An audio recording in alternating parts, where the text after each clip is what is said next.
So welcome everyone. I'm Mary Conley Eggert, a founder of Global Waterworks, and I'm here with my colleague Frank Slavenik, who is also a partner in this great adventure. We're solving the global water crisis in this generation with your help. And today's program is very exciting for us because we have World Water Day coming up March 22nd, and many people suggest that we will have a shortage of water by 2030. There's a major report, the 2030 report, that discusses the growth in population and the challenges with infrastructure and pollution mean that we'll have a 40% gap between the supply and demand of water. And I'm here to tell you that the future is already evident, and it's much more positive when we look at Singapore, Israel, California, and some of the examples you're going to find here today in our Global Waterworks, a monthly collaboration called The Future of Water is Here. We have 5 panelists who will share in a brief overview how they are transforming cities, villages, buildings, and also lakes, and providing innovative finance. And you will have the opportunity at the 30 minutes into the program to join in discussions with experts who will answer your questions based on your interests in these areas.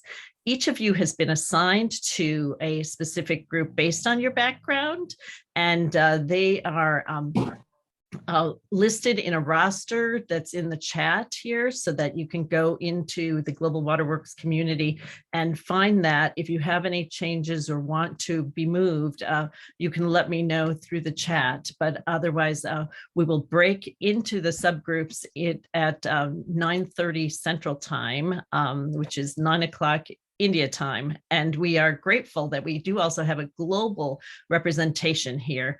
What I'm going to do is have our experts who are leading the discussions each share in 2 to 3 minutes sort of the approach that they're taking. They'll be able to share slides if they want, and then we'll have a Q&A before we go into the break. But I do appreciate everyone's time here and encourage you to make sure you spread the word on globalwaterworks.org as a resource for all to connect with solutions. We convene the experts, the technologies, and the best practices, and showcase your work. And each of you are welcome to contribute and to highlight good work that you see happening. So with no further ado, I want to bring up, I'll just do a brief overview of each of the panelists before we have them speak. Gigi Karmous-Edwards runs Karmous-Edwards Consulting. She has been leading Swan's efforts to build a digital twin on representation for utilities that can help them automate operations and anticipate changes. Chris Sosnowski will join her. He is helping to automate technologies and can bring them online, give them visibility to assets within a week at a cost less than a cell phone bill, amazingly. Why wouldn't every utility be automated when we have that opportunity? And we look at smart villages. We have John Kaufman here, who has worked with Rotary, and he had H2O Open Doors, which revealed to him an opportunity to bring in private capital to help with the fundraising and also the permissioning of individuals in the regions to run water operations that are solar powered. He'll be supported by Nick Polsinelli, whose company provides off-grid satellite communications and connections. And then we'll have Haran Chandra, who's running a World of Water Action Forum out of India, which has captured the hearts and minds of people in Bangalore, one of the most advanced IT cities in India, and is now moving into 5 separate cities. And he will tell how smart fixtures can enhance water savings, bringing 30 to 50% more water resources, either by augmenting them or by saving water with the solutions. And Dave Shackleton joins us from South Africa, actually now in India, where he's doing a demonstration project, and he will be talking through the opportunity to restore our lakes with a holistic process that leverages Mother Nature, saves chemicals, and saves labor efforts. And finally, we have Greg Baird, who's a financial leader and able to share some innovations in finance, which make it easy for us to invest in these amazing opportunities. So again, I'm going to turn it over to this wonderful panel. And for the next 15 minutes, you'll hear from them about the amazing successes they are bringing about transforming our water infrastructure. And Gigi, I'll turn it to you. Okay, well, thank you so much. Let me see if I could actually share just a couple of slides. I was asked by Blue Tech Research at the end of last year to talk about some of the digital trends. And I thought I would share this with all of you. So first of all, thank you for having me. I'm Mary and Frank. You know, I've been a longtime supporter of Global Waterworks. I think it's an important avenue for the entire water sector to gather and really learn from each other. So thank you again. So what I really want to talk about today, what are the digital trends? But before we get to that, what are some of the pressures? And many of these, a lot of you have already seen before. You know, climate change is upon us. We're seeing more storm water than ever before. We're seeing drought conditions more so than ever before. And so we really do have this type of pressure on top of us. And I think digital technologies can help with that. COVID has brought a really interesting set of pressures that we have not experienced before in the water sector. You know, when social distance was required and people were trying to work from home, this really required the water sector to remotely monitor and remotely manage our systems. And we found ourselves in the water sector a little bit behind other sectors in terms of being able to do that. So this provided a little bit of a set of pressures that I think is helping the water sector adopt more and more digital technologies. Aging infrastructure, we've all heard about this, and aging workforce. Water quality, as we all know, is very, very important. We're you know, governments are now really putting a lot of pressure on water utilities. I'm sorry, the question or, okay, sorry. And then the other kind of pressure that I think is very, very important for the water sector is we have been operating mostly in a reactive mode of operation, and we need to suggest that we go more to a proactive, and digital technologies can do that. So what are some of the game-changing stimuli? I think cloud and edge computing is key. And the reason for that is because just about 4 years ago, very few utilities felt that the security in place was enough for this critical infrastructure. But more and more utilities are realizing that they can start to use cloud computing and cloud services, which really allows like large simulations, which is very important for digital twin, to use that elastic access to the servers, where if you're on premise, you would have to buy enough servers for the peak usage of compute. So this is a more efficient way of doing it. The second key reason I think cloud computing is important is because it changed the business models. We now have X as a service, and X could be anything. It could be platform, hardware, software as a service, as most of you know. And that is changing the way utilities can utilize digital technologies and take advantage. And it doesn't require, in some cases, a heavy capital upfront, but more of subscription based, which allows more of the smaller utilities to get on board with a lot of these digital technologies. And of course, Industry 4.0 is key here. So what are the digital trends? Digitization is one of the key ones. More and more we're digitizing, we're going away from paper, we're using PDFs so that employees across the utilities can access information about every single asset at any place, anytime. That is a very key, trend that we're seeing.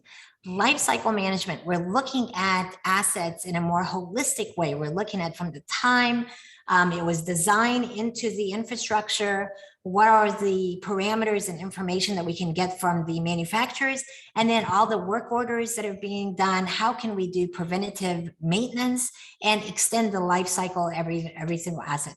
And of course, digital twins is one of my favorite topics. I think this is a growing area where more and more utilities are starting to really focus on deploying digital twins.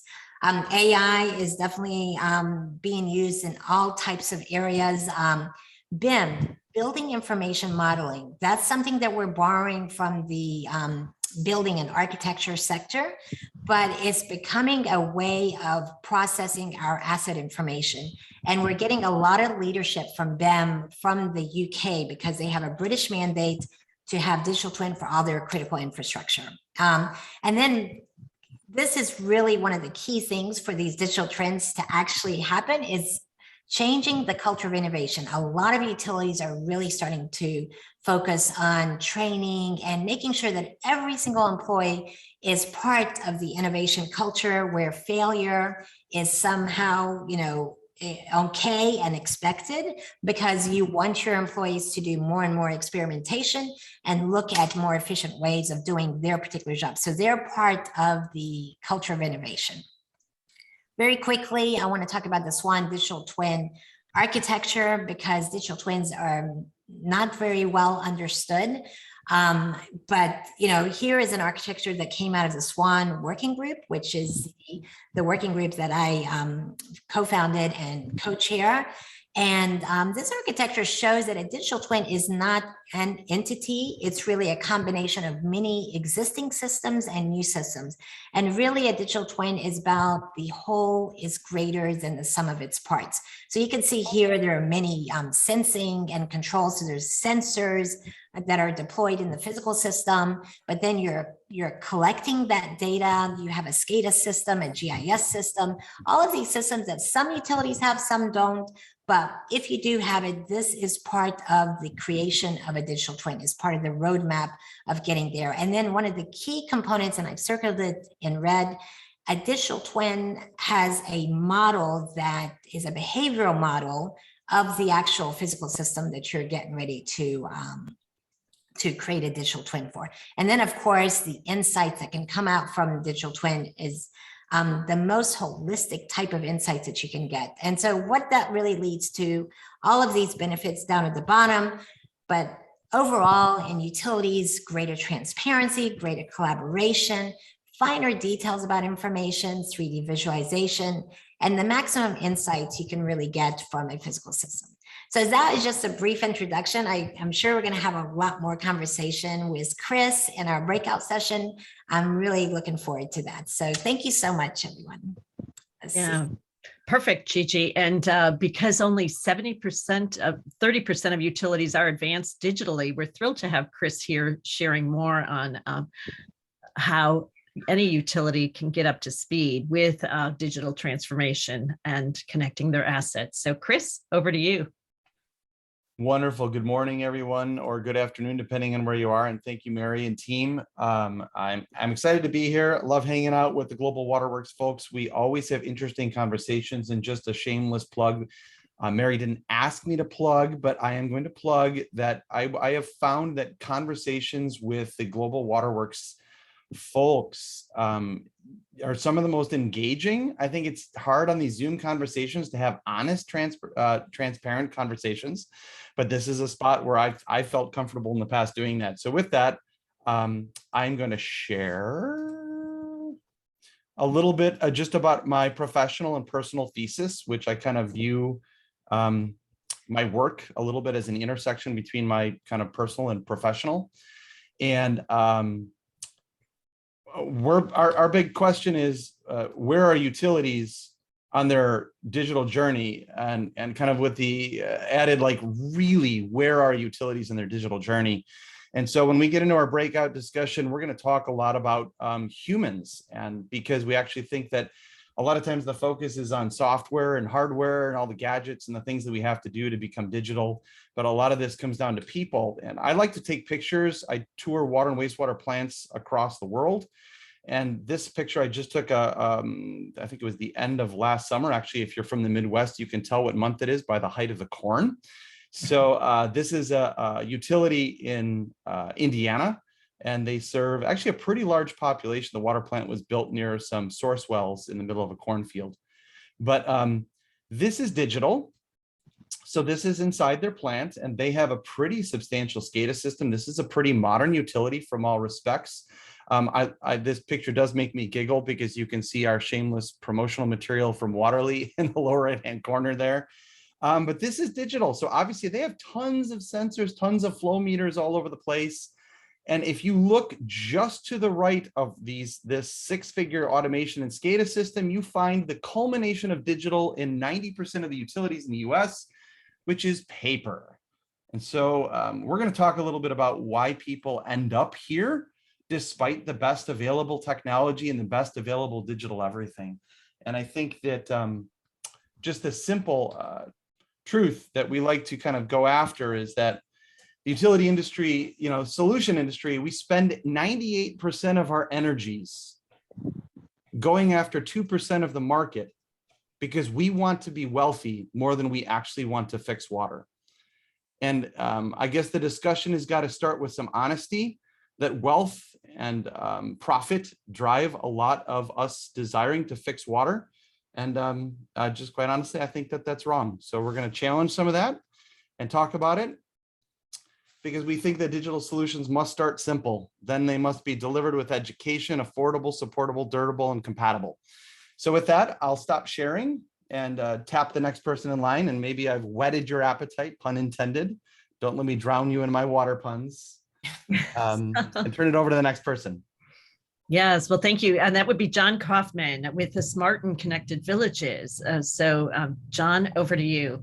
As John's opening up his slides, I'll just say that anyone who's interested in what Gigi and Chris are doing may also want to attend the Swan Forum, and that's swan-forum.com on the web. They have a meeting in May where everyone will convene in Washington, D.C. But we're thrilled to have him joining us from Rotary and his experience. So take it away, John. Thank you, Mary. This is a who's who of water folks, and I'm going to be learning so much today. Thank you, everyone, for showing up. I started a water project within Rotary called H2 Open Doors, and we put in 37 fully functioning water purification, and in some cases enterprises in 13 different countries. And in that process over the last 11 years, I came to as we were all sent to our rooms by Mother Nature the last couple of years, I came to realize that the declining philanthropy availability is getting overtaken by impact investment. And so we started something called Global Water First. Global Water Works name was already taken, so I had to use Global Water First. But really the idea of that name is start with water. If you want to improve the lives of villages around the world and bring in self-reliance, you start with water. And so our interest is in putting in water and power hubs.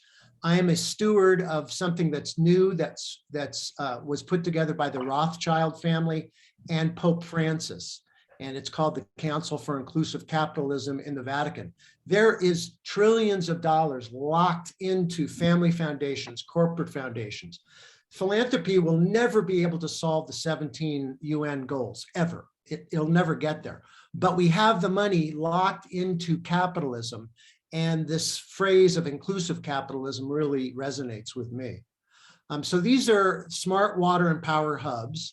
And what we want to do is start with water by putting in water purification systems that tap into any source, rivers, lakes, groundwater, municipal water, purify it, and actually make that into an enterprise for the village to sell to itself and to surrounding communities. In a lot of cases, it's about $300,000 in gross revenue every single year, which is transformative. We also want to put in power hubs, nanogrids. So I'm part of the working group of the IEEE Smart Village. I love that tagline, power a village, empower a community. So ultimately what we're trying to do is develop self-reliance by starting with water and power. Typically we'll go into a country, this is in Uganda, where their water source looks like this. The largest NGO for water in the US actually uses the yellow jerry can as their logo, which is like saying we're a big fat failure. Because if you're using funky jerry cans at water points and having women walk 5 miles a day with 40 pounds of water on their back, really, what have you accomplished? So ours is a disruptive model. We do something completely different. And what we do is we build water plants that look more like this, that replaces that scene, where we take water from any source, purify it through Colorado-made membrane-based equipment, and we bottle it in most cases where there isn't piping to huts and houses and so on. And we bottle it into 5-gallon reusable family-size bottles. This is the plant that we just put in the last quarter of last year in Uganda, fully solarized water bottling plant that produces 1,000 of those 5-gallon bottles every single day for sale, which supports, in this particular case, a vocational university outside of Kampala. This is the Sunspring, which is the flagship piece. A lot of you folks may know it. It's a water treatment plant that can do 20,000 liters a day. It's got its own solar panel and its wind turbine used. Another configuration, which we've been in development with the factory in Colorado, is these small SIP buildings, these structural insulated panel buildings. And inside, we put a full water purification plant and bottling operation within these little buildings. And lately, what we've been doing is sliding these buildings into high cube 40-foot containers. We just put one in Juba, South Sudan. We've got another one ready to go to Ethiopia. This is where we slide out the fully operational building and put both buildings in place. So now you have a warehouse for the bottles and you have a fully operational plug and play water purification plant. And our strategy is to flywheel the 17 goals by combining clean water and sanitation, number 6, and decent work and economic growth, number 8. In other words, water enterprises that will eventually be run and owned by the poor, not just the rich, not just Coca-Cola, Danone, Nestle, PepsiCo, but the poor would be running their own water enterprises, rising the people that run this, and it's mostly going to be women, into the position of the middle class within the very first year. This is an example of what we did 2 years ago in the Masai Mara. These 5 women run a water bottling operation in the Talek side of the Masai Mara. And this is the product that they sell and distribute. One of the advantages of these kinds of bottles in the developing rural world is that you can make water portable. Instead of women going to the water point all day long and being susceptible to rape and robbery, the water gets delivered as part of this enterprise. And finally, what we're going to be doing now is we're looking for $2 million. We're talking with USAID and some others. We want to bring these kinds of water plants that I just showed you to 30 locations that surround Ukraine, at the borders of Ukraine. There so far are 2 million refugees that have crossed these borders. We expect that to rise to 5 million. The solution, like most solutions for disaster relief for water, is flats of single-use bottles. On a C-130 transport, you can only put 8 pallets of these flats. This is how expensive water in a relief situation is. However, we can put these systems in, use the existing water from any source, purify it, and provide water to people as they're coming back and forth over the border, and they're portable, so we can move them. So when Vladimir Putin chokes on his vodka and passes away, perhaps all these people that are the refugees, most of them might want to come back into Ukraine. But the beauty of this project is these are permanent solutions that can become and transition into enterprises that these people can run and prosper from in the future. So that's a little bit about what I'll talk about in the breakout sessions, and I hope you'll join me. So thank you very much. Yeah, well, thank you, John. I think the rural villages that you're working in today translate to rural communities in every single country and places that are off grid. So appreciate that. And next, but not least, we have our favorite World Water Action Forum founder, Haran Chandra, who is going to be leading a discussion on what they're doing with the World of Water Action. And Hari, should I tee up the note right now or the video, or you want to give a precursor to what you're doing? Great idea to put that up, but I think I need to sue you, Mary, for having only one lady in this team of 5 of us in a week that celebrates women. I'm Go so ahead. happy you men are No, also aware. Chris, you got to greet some people who also are late in the night now. It's 10 p.m. here in India. You said good morning and good afternoon to those in Africa. We forgot some other people good out evening. there as well. All right. Lovely presentation and a shameless one at that, Chris. Thank you. Mary, yeah.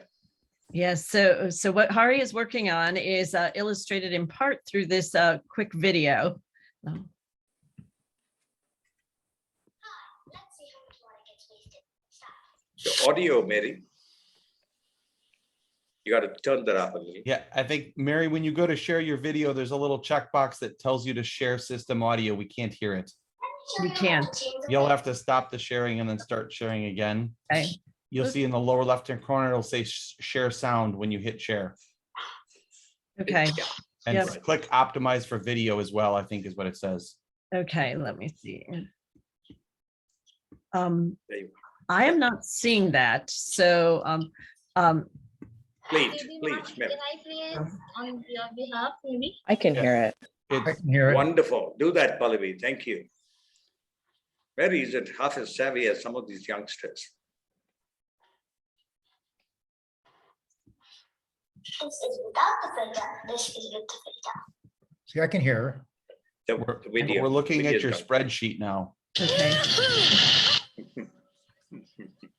So, whoops, sorry about that. That's all right. Remember I said digitization needs to start simple. Zoom's That's too right. complicated. Absolutely.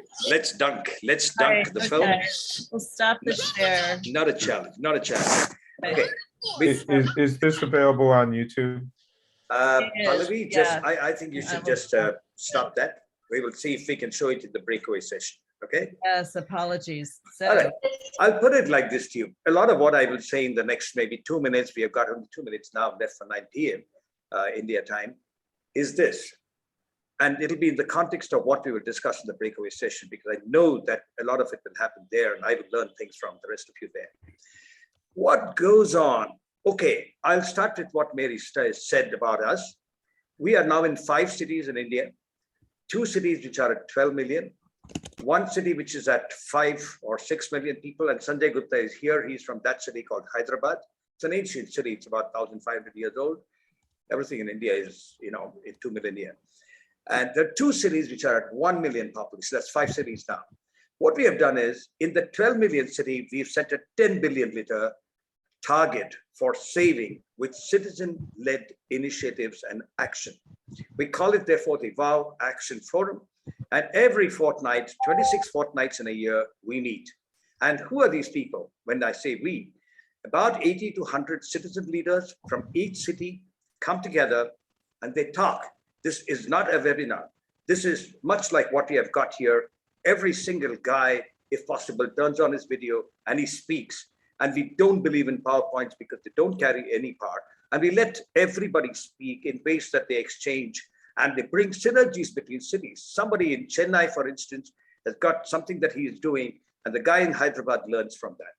And all the mission directors from each of these cities works completely pro bono. Not a single rupee or dollars or cent is exchanged.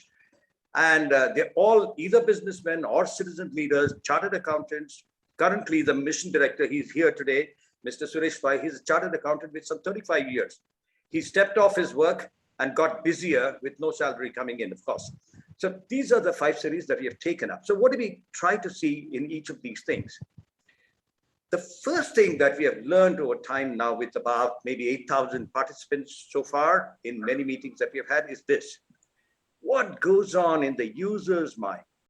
And why does the bad news on sustainability not impact them? This is something that we are not able to find.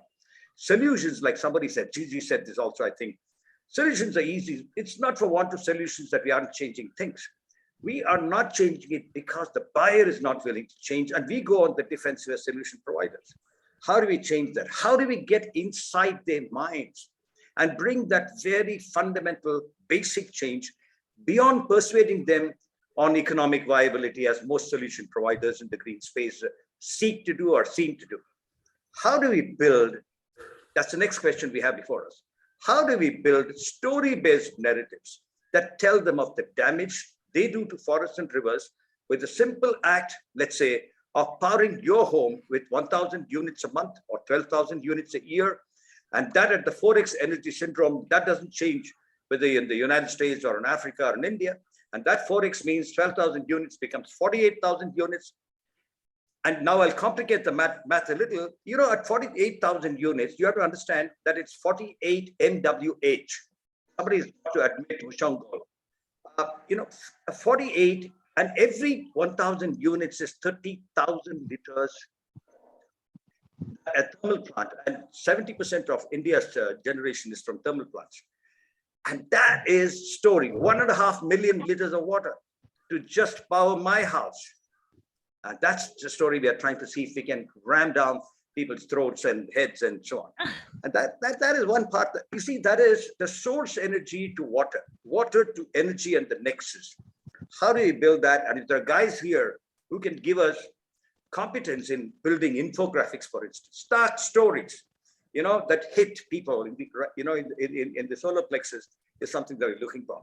How do we make them into turn to local solutions and off the grid to the extent they can on both water and energy generation, because energy generation is about water, and long haul of water or deep draw of deep aquifer water is again about energy. So this is a inextricable intermesh that we need to see how we can take to this consumer. We are professionals, we are competent, we are experts. So that, so what? It doesn't make a difference to the next door guy. And I've not been able to, succeed in getting my neighbor to change his habits. So I've been a failure in some sense. The last 2 points. The rate of growth of challenges that come with greater demand will continue to be greater and faster than the rate of growth of solutions that mitigate them. As long as there is inertia in this mindset of our consumer. I could have said worldview of the consumer. WOW offers a simple inventory. What we do at WOW is we offer a simple inventory of water solutions that bulk water users in apartments, in industry, in malls, in shops, in air-conditioned cinema theaters, for example, as well as in IT parks can use. People talk of building resilience for some far, undefined future. The challenge is that these are vulnerabilities, these are uncertainties that we are here in right now. Dave Shackleton, who's coming from Cape Town to India, is trying to explore a few possibilities in this country. And this is a country which has, it has only about 1/4 the US's landmass, and it has 4 times America's population. Right? Amazing. And to some of you in Africa, I must tell you this, that you have the same population as the entire continent of about 1.4 billion people. And we have just 1/10 of the landmass that you have got. You've got 30 million square kilometers, 30, and we have got 3 million square kilometers. Can you imagine the density, of demand that we have per square kilometer when it comes to water and for energy? We do not have the natural resources. I know, Mary, you got to give me just that 1 minute more because, others claim some. Okay. WOW is now in 4 cities, as I told you, and the refrain is the same. Implement these solutions with tons of money saved and tons of water that you do not have to purchase. That is our refrain every time we speak to anybody there. And we tell them, there is no compromise in comfort or convenience. That is, you do not reduce the quantum of water that you use. You only change the way you use water. Over to you, Mary. Yes, that's beautiful, Hari. And everyone is welcome to join in the WOW activities, which are publicized in the Global Waterworks community. And they are boldly making themselves available for office hours. Hari and Greg Chick will be starting office hours on the web very soon here. But thank you, Hari, for your leadership, moving to 5 cities. And I'm thrilled that you also have connected many of the technology innovators in this group with innovators in India. All right, I must thank a lot of you here. Rodney is here. Many of you have come on the WOW Tech Talk series or the DWW Tech Talk series. Mary has been doing some indefatigable work to get us all to connect with these thinkers, these resource leaders who can do things as devising of solutions in India. Welcome to Abdul Khurshid from Pakistan. The 2 countries keep fighting, Abdul, for various reasons.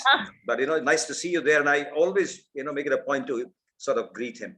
Yes, everyone here can sense your hospitality, Hi. Hari. So good. And Rajaram also, but I have Dave teed up and we want to get you into your groups. I'm going to take the liberty of adding an extra 5 minutes here. So Dave, your very important lake restoration projects, and I'm putting your bio in the field here. So that Sorry, Dave, I can... took some of your mic time. Yeah. So very exciting to think of restoring all of our polluted lakes. And that's what Dave's technology solution is doing. And you'll hear how here in a moment. The 3-minute version. So typically, the problem really hits when we're unable to produce potable water. We don't have access to potable water. And that's typically described as a water shortage. And that's how many people kind of, describe and conceptualize the global water crisis. But in reality, water operates in a circle, a cycle. And when we're making potable drinking water, we are pulling water from nature, be it in a river, lake, dam, reservoir, borehole, into our built infrastructure, where we basically try and get rid of all biology and make the water as close to sterile as it can be. And that's our water in the pipes. And that's probably 0.1% of water for 0.1% of the time. Once we've used it, it goes to wastewater treatment plants. And what we really do there, it's still part of the built infrastructure, but the difference is we're trying to re-engage biology. So we're trying to use biological processes to remove the nutrients and the contaminants in the water, but only at the microbiological level. And that means there's only a certain amount we can do. We then discharge that water into our natural infrastructure. And for millions and millions of years, that has done the heavy lifting in terms of being able to clear the water of nutrients. And that's our natural water infrastructure, where 99% of the water spends 99% of its time. And that's all dependent on biology. Basically, the food web, the nutrients are moved into the food web processes them, and the higher level organisms in the food web are ultimately cleared from the water by predators, and then we've got nutrient clearance and the water is safe and able to be renewed again. And as long as we keep that balance and we keep that cycle operating, everything's good. But typically what goes wrong is, because of population growth, because of urbanization and the increased use of water per head, we have more and more residual nutrients from our infrastructure, our built infrastructure, going into our natural infrastructure, which causes eutrophication. That destroys the food web. It facilitates the onset of toxic cyanobacteria, and it converts what was a natural infrastructure asset into a liability. And then when the water is unusable, we say there's a water shortage. And this happens all over the US every year. And you get ridiculous statements like there's a water shortage in Toledo, which sits on Lake Erie, and there's no shortage of water in Lake Erie whatsoever. So what we do is, we're a biotechnology company, and we focus on the biological aspects of our wastewater treatment infrastructure and natural infrastructure. Just quickly to explain what happens in eutrophication. You have your residual nutrients coming into your rivers, lakes, and dams. You have a normal amount of aquatic vegetation. You have algae, which is consumed by zooplankton, which is consumed by fish. And the fish eventually are, some of them, a lot of them, removed from the water by fishermen, by birds of prey, by animals of prey. And so we keep a balance in the nutrients. So how does it go wrong? Well, in essence, what happens is we have nutrient surges and nutrient inflows that cause excess weeds and algae. That dies and goes to the bottom and decomposes, and you start to build a nutrient stockpile in the sediment as all that vegetative biomass dies off. When that decomposes, it takes all the water out, oxygen out of the water column, and that means the food web can't exist in deoxygenated water. So the food web, which is responsible for clearing the nutrients and renewing the water, is constrained.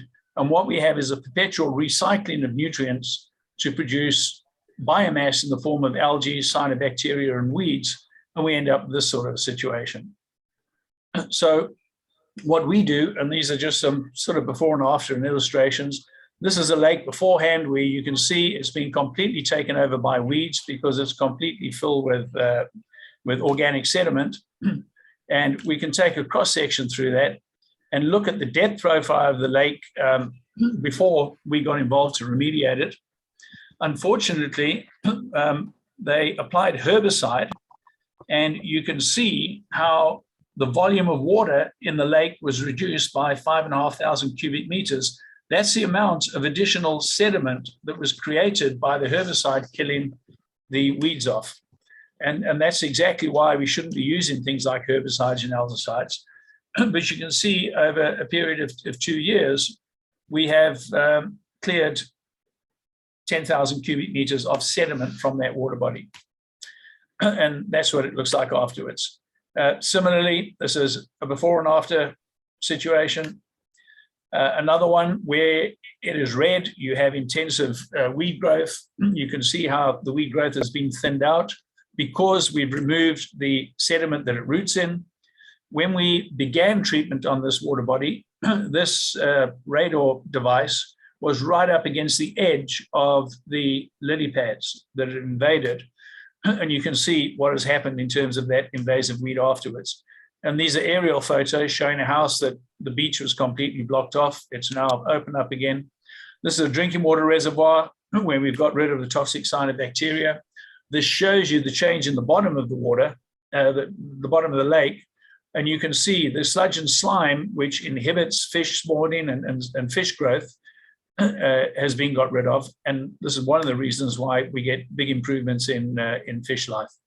Just to give you an idea of the way we're able to scale, this is a drinking water reservoir in Puerto Rico. It's 850 odd acres. It's 170 feet deep. And we've restored not only the fish life, but the bird life, and the fishermen are back. And on top of that, they produce drinking water from this reservoir. Because of the improvement in water quality, we've halved the amount of chemical treatments required to produce potable water. And most importantly in that, we've halved the amount of chlorine. And that chlorine causes disinfection byproducts, the main one of which is trihalomethanes. And you can see in this reservoir, we have for the first time in 12 years got them compliant on trihalomethanes. The reservoir next door and the plant next door is not. And then lastly, this is an aquaculture operation where you have two identical ponds, one next to the other. This one has our technology in it. We are managing the water quality. The fish are healthy. Their productivity is better. The mortality rate is much lower. And the camera will now pan over to an identical pond next door, which has what has always been considered the leading world's best technology for managing water quality in these sort of environments. And you can see the difference. So that's us. I hope I didn't go too much over the 3 minutes. Yeah, it's pretty hard to capture a life's work in 3 minutes for everyone, but I think you all did yeoman's work, and we gave everyone on this in this viewing area the opportunity to hear about 5 transformational approaches to solving our world's water problems. And now you get to go in to meet with the experts, to be with your tribe. I've assigned you based on the links that you see there and knowledge of your backgrounds. And what we're going to do is have the facilitators in the groups go around and make introductions, or have you introduce yourselves. And it'll be a very simple introduction, no more than 15 seconds, about who you are, your company, and the work you do, and a give and a get. So for example, I'm Mary Conley-Eggert. I founded Global Waterworks, and what I can give to you is this community as a resource. What I'd like to get from you is your expertise to help spread the word on how water works. And so each of you think about how you want to frame that for your discussion groups. if you have questions for the groups, you can get those answered in the community, or you can list them and we can go over them when we do the recaps. The facilitators, just one final thing, the facilitators in the groups, I'm asking you to sum up in 2 minutes when we return, key takeaway from the group and how you will advance your area of water leveraging the Global Waterworks resources here or the platform. So questions on what's next? All mics are open if you, then How long do we have, Mary, for a conversation? very good point, until 15 minutes after. I'll give you a 5-minute background. And Greg, you were going to be addressing finance, and we're going to put that into April, if that's okay. Did you want to share a preview to what they'll hear in April? Well, given the time and the focus, I think we should just be able to move forward. But otherwise, I'll be talking about the different infrastructure financing options into both technologies, also balance affordability concerns. The focus will be on the U.S. market sector, so I just wanted to let everybody know on that side. Perfect. So thank you, and enjoy your rooms. I'll be here in the main room. If something doesn't work out, you can just pop back in. But I'm opening all rooms, and you should click on the option to access those rooms. Thank you very much.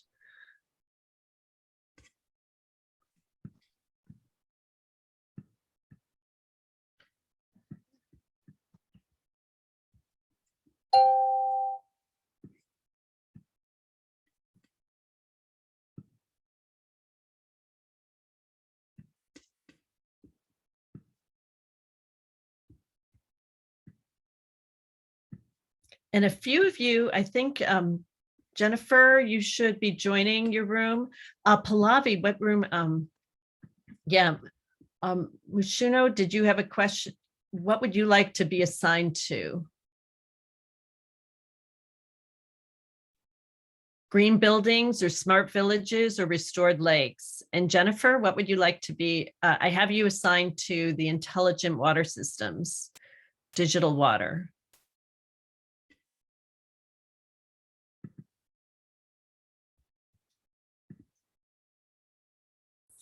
Hello, Mary. It seems like I'm the one remaining there alone. Yes, right. So would you like to be in the lakes group, Mushungal, or would you like to be in the another group?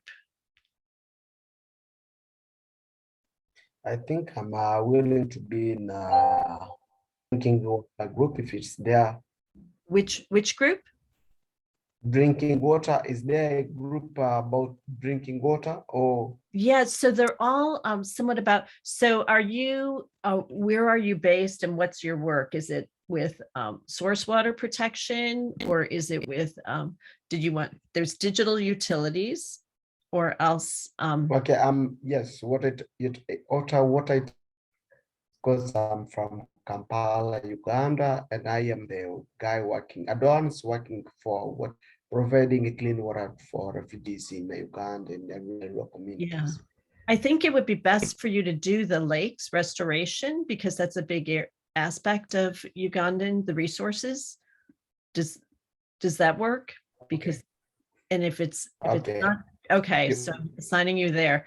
And then, let me see here. Where is the group? I don't get the group. I'm sorry. You'll get a link here. Just 1 second. Oops.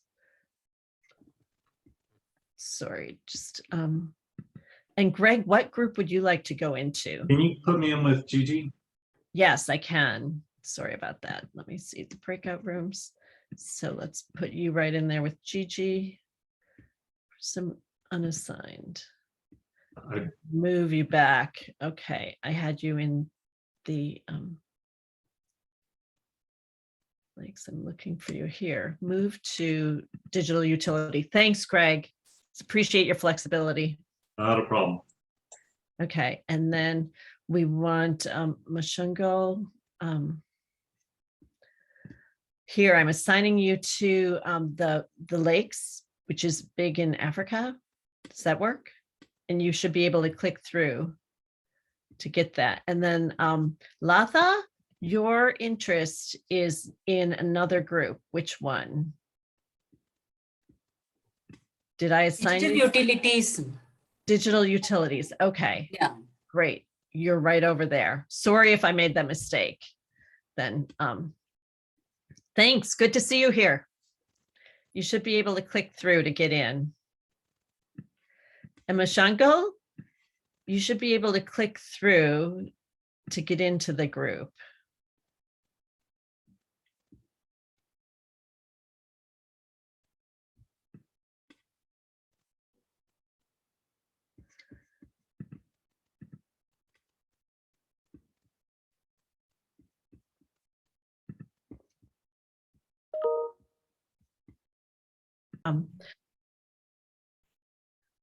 I'm thrilled to have you all back from hopefully some very engaging discussions. I dropped in and saw some good activity there.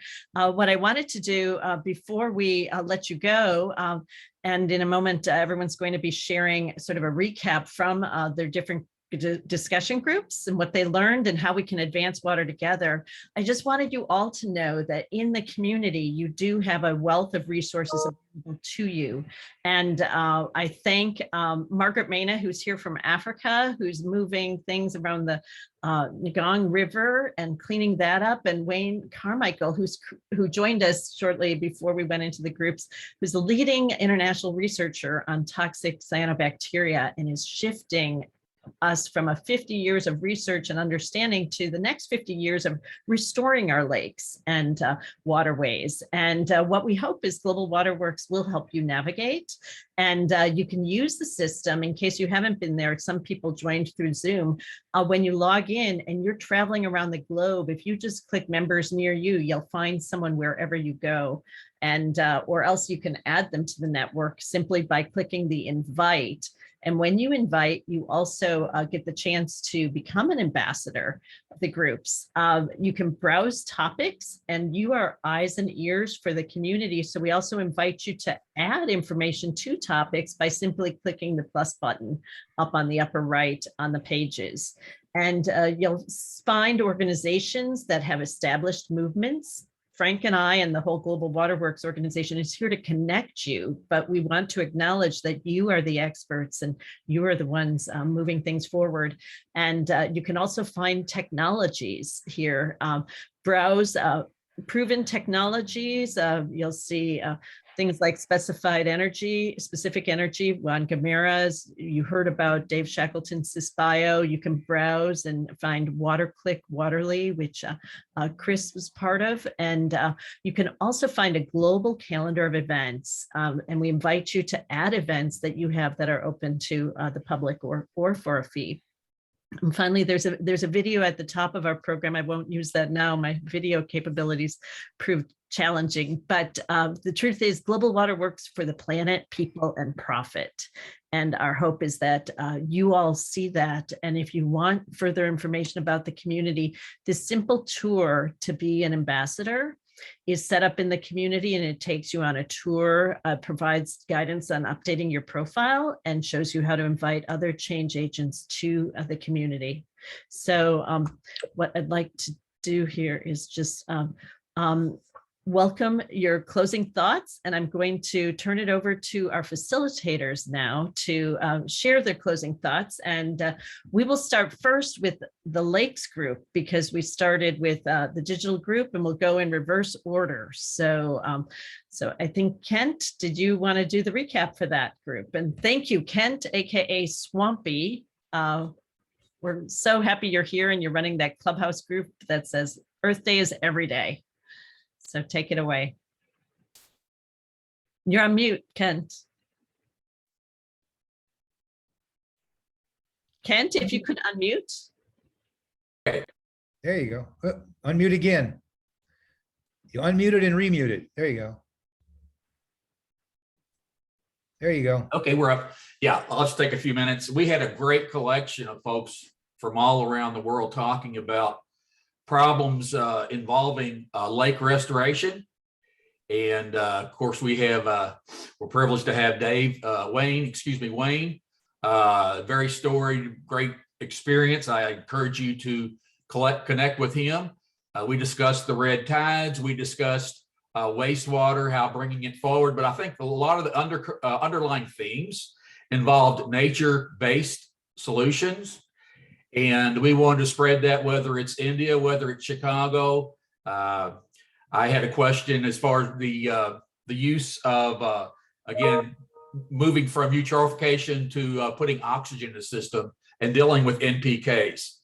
And my focus is involved with clean water, wetlands, and Earth Day.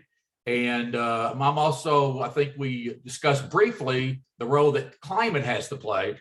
And I want to encourage all y'all, if you have not done this yet, we're trying to build a tribe as well on Clubhouse.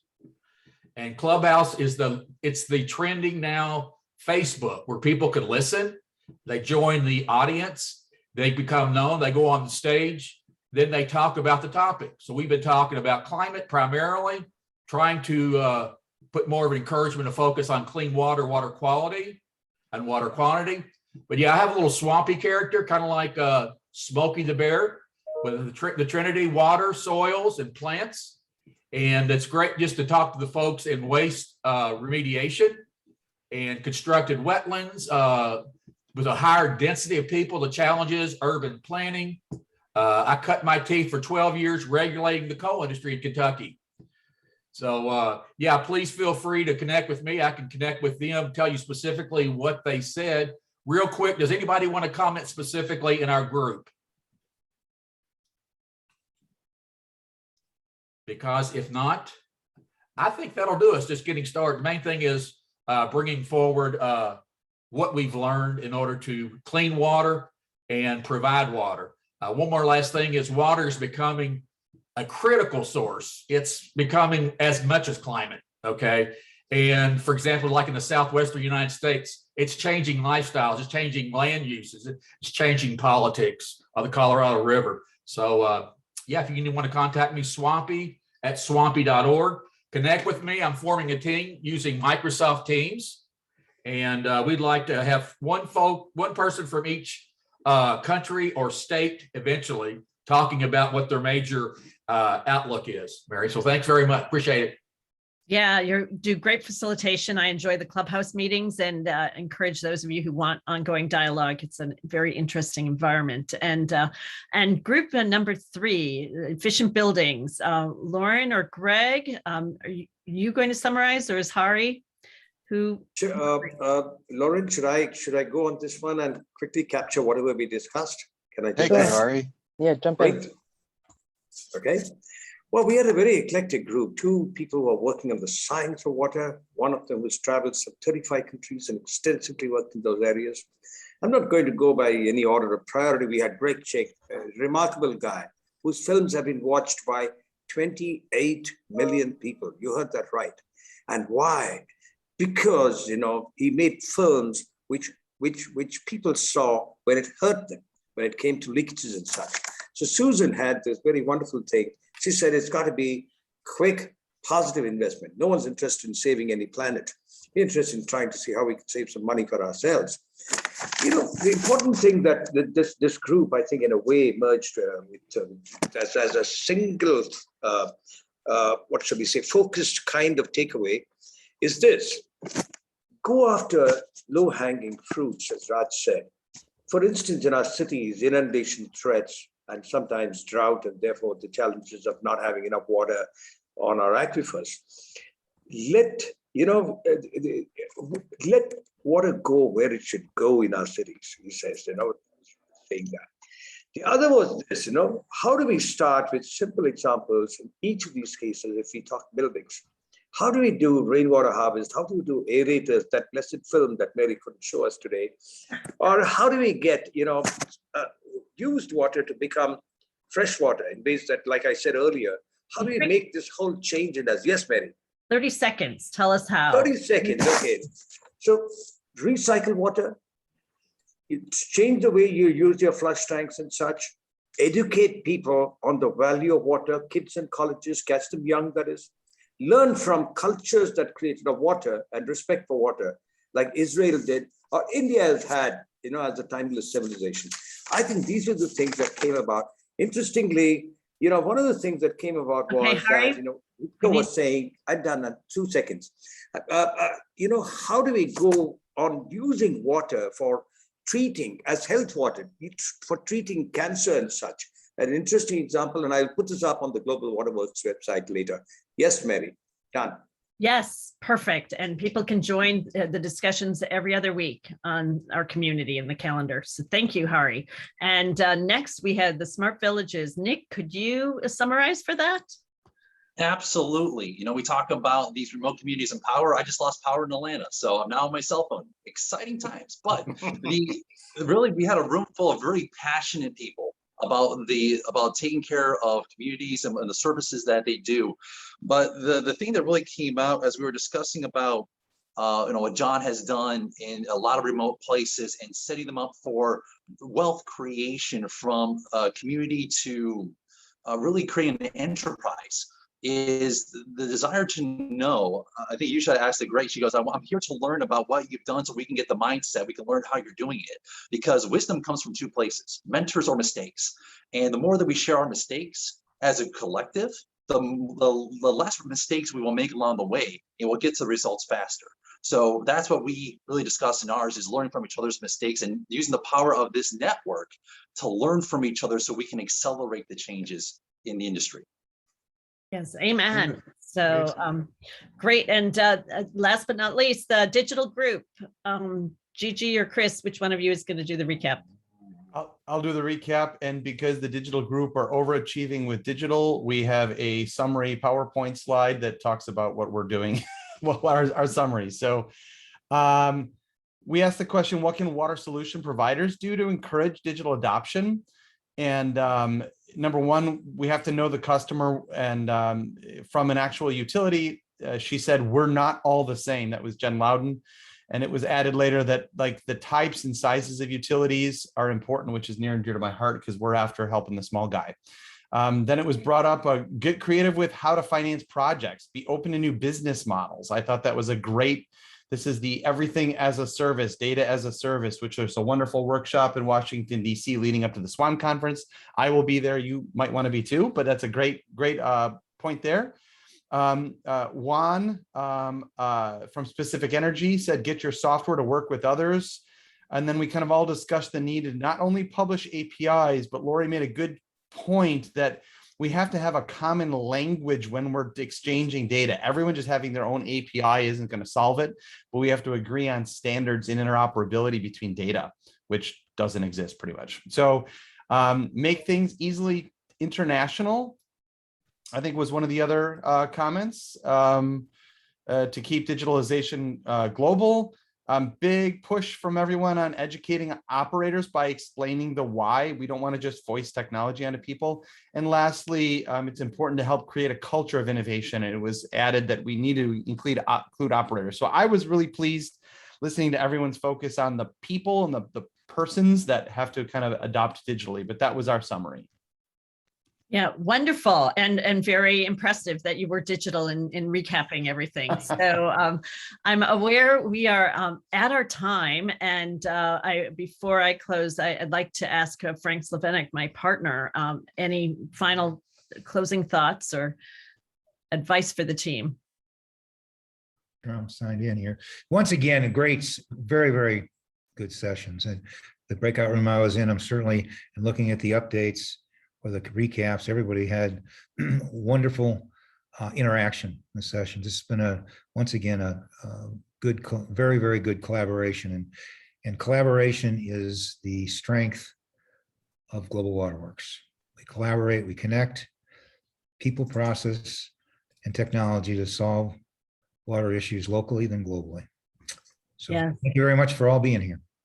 Yeah, thank you, Frank. And people can list their emails or any comments. We'll share the chat in a recap and any questions that people can follow up on. But most importantly, you are forever connected with Global Waterworks, and we value your input. It's up to you to help us identify gaps where water isn't working, to bring forward the solutions and the technologies, 5 of which you've heard about here. And we are open to one-on-one conversations if there's an initiative you're working on, and we encourage you to connect with someone you met in your groups between now and our next month's session, which will be on the second Thursday of next month. And we will be talking about Earth Day and have Raj Rajaram share part of his book that he's just published with Hari on climate change solutions, as well as go deeper into lake restoration and how we clean up our environment and waste management. So welcome your suggestions for speakers, but we'll hang around a little bit now. Here, I'm just going to stop recording and welcome you all to linger or move on as your day permits. So before we go though, smile brightly. I just want to get a final picture of everyone together, and so that and if you haven't opened up your view, Matthew, Margaret from Africa, Jennifer, just open your video so we see you and we can all remember each other better that way. So thanks for joining us. Here we go. Great picture. And I'll do one more. So you all just opened up. And Susan, if you can stand up just a little higher. And Lori, great to see you here from the UK. Such an incredible group. So you guys, thanks for making water work. A big salute to you for my coffee based on water. Mine's based on Star Wars, but it's still coffee. Yeah. Nice to meet a lot of you. Take care. Lovely, actually. Very wonderful session, Thanks, Mary. everyone. Thank you so much for putting this Thank together. you. Sorry. Bye. Thank you Thanks so much, Mary. Thank you. Great. Thank you. Nicely Absolutely. done. Connect with me on Thanks. education, by the way. If y'all were involved with kids' education, I would be interested in collaborating with you as well. Thanks. Wonderful. Ken Glade, we will connect with you. We'll try and see what you can do to help us on this one. Yeah, Be great. Thank y'all. lovely. And I'll speak to Greg Chick too. He's got some ideas and I think we can work them well in India. Totally. Yes. I zoomed into the bear's fur and Absolutely. you can see in the sun, it was beautiful. Anyway. I've just chucked my TV viewing out the window tonight. I'm going to be on YouTube all night. But the video quality is Right to love. disappointing. It's 2010, isn't it? So it was well in advance of HD. So anyway, sorry, Mary. I wasn't paying you any attention at all. But it's great to see you again, and great to be back in the world of the living. And I tell you, it was a narrow escape. I think I was saved for better things. So, shot across the bows. Anyway, sorry, what was your question? My question was like you were one of the early digital transformers. What's your outlook? And just in a minute, because I actually do need to hop and close out. In a minute. No, we'll have to have a separate session on that, Mary. I can't say I've got far. Chris has already cut me off in our group for saying too much. I do sympathize. In a minute, I would just say, just keep going, have faith. This is a really exciting industry to be part of, and you'll meet some great people, most of whom are really well-meaning and intense with their passion for what they're doing in whatever part of the world they're involved in, whatever part of the water cycle. As the World Economic Forum said, it's the primary circular economy that keeps our global society working. Air quality is important as well, but without water, when we're all dead. So for me, I keep coming back to that, and your sessions just reinforce that and introduce some really, really interesting people who it's been a pleasure and a privilege to meet this afternoon. So thank you, Mary. Thank you. I think we should all give Mary a round of applause. I met Mary about 6 years ago, and she is just a transformation in herself. So thank you, Mary. She is. She indeed is. No, absolutely. you each of you are, and you're charged with such great missions. And we're just two people.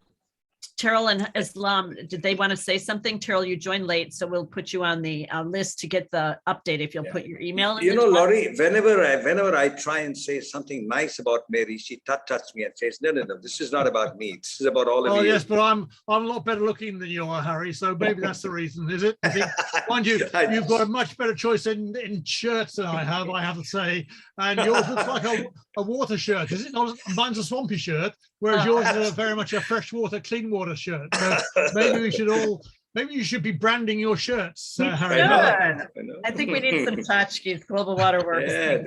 Terrell, did you want to unmute and say a word so people know where you're coming from, Terrell? Terrell. Good morning. Good. I just got an email from Thomas Schulman that I need to jump on this chat because you're discussing water. I'm Director of Business Development and Alliances with Sky H2O. We do atmospheric water generation. and we're developing plants across the United States, starting in Texas. And we do these $15 million projects that generate 30,000 to 60,000 gallons per day, and the desirable climates. I'm an advocate for water security around the world. Unfortunately, we had to do things commercially, because every time we try to do things with the project, with the municipalities, it was like selling a product to the government that's been unproven. And so we took the reins in our own hand and made our own project. And now they're on board. Now we're in a situation where we have their emergency management looking towards us. We have their corporations and their chemical factories and their refineries and companies looking at us for water, because quite frankly, the groundwater is pretty much being drained or it's toxic. Yeah. So we're excited about the things that we are doing. We have a project in Angleton, Texas. That's going to be our first one. We have another one in Dickinson, and I've lined up about 8 other cities across Texas. We started with Texas because mainly our systems require a lot of power, and Texas is cheap in power, and they have a unique thing across the coastal bend near the Gulf, is that they have a lot of humidity. So Yeah. if you've been to Houston, you can cut the air with a knife. It comes inland about 200 miles. I'm in Austin, Texas, and we still get humidity. So humidity around the Gulf Coast is extremely high. We would love to do them in California, where our headquarters is, except, we can get a permit in 90 days in Texas. It takes 18 months to get a permit in California. So Yeah, awesome. we're really excited. Yeah, thanks, Terrell. We have an atmospheric water group in the community, and we'll soon have a WOW Action Forum to track progress. And we are just very excited to have all of you here. And I'm supposed to be on another call, so I'm going to say until next month, please join us next month. Add your comments in the chat. Yes, Great. Cheers to all, and have a beautiful evening, night if you're in India, morning if you're in California, and daytime here in Chicago. Thanks all. And Nick, Thanks, please everybody. connect. Bye. Kent, I will connect with you. We will find Yep, ways thank of you. making the world a better place. Donna, very inspiring to hear you saying that you will build a book on water careers. Amen. Yeah. Collaborate. Yep, lots of opportunity. Bye, guys. Thanks. Great fun seeing you you. again. Yeah. Good to see you. Thank you.